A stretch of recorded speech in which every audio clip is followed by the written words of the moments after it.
Let's return to our main story, the news that the UK economy has emerged from the double-dip recession with growth over the last 3 months at 1%.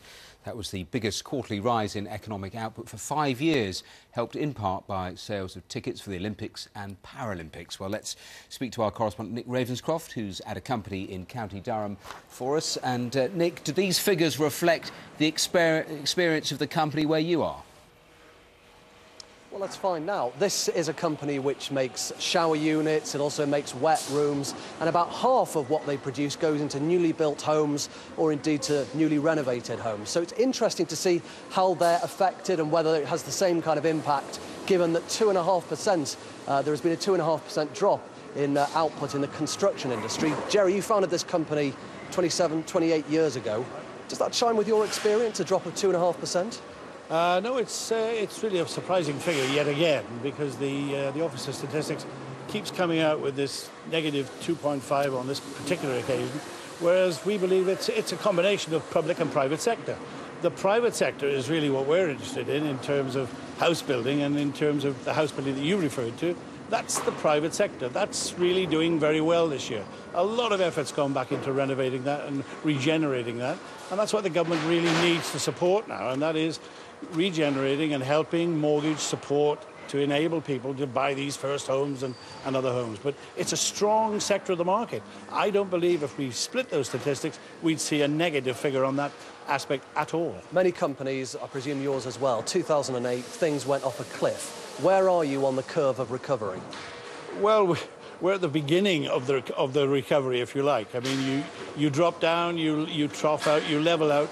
You do things when you're at the bottom there. You cut costs, you reduce overheads, natural wastage takes its effect. But at the same time, you really sort things out in terms of systems, logistics, product, routes to market, all those things, and you anticipate the future. You've got to have confidence in the future, and you work for it, and that's what we're doing. And in simple terms, the political debate is whether we are cutting too far and too fast. That's the difference between the Conservatives and the Labour Party. We're hearing that again today. What would you be saying to the Chancellor of the Exchequer? Steady as she goes, or time to slightly change course? Yeah, well, he's no relation of mine, but I certainly support what he's doing. I think a lot of people do. It's the important thing now.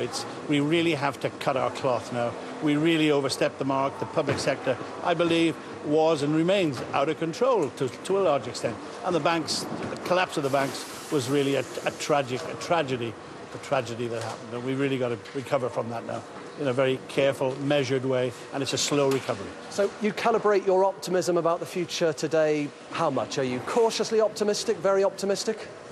For the company, we're optimistic. For the country, cautiously optimistic. We've got the right people in control, and we need to be patient. We need to support them. The government, the opposition, the unions, everybody needs to get behind them. And importantly, I think, we've had the euphoria of the Olympics. I think that was a great thing for Great Britain.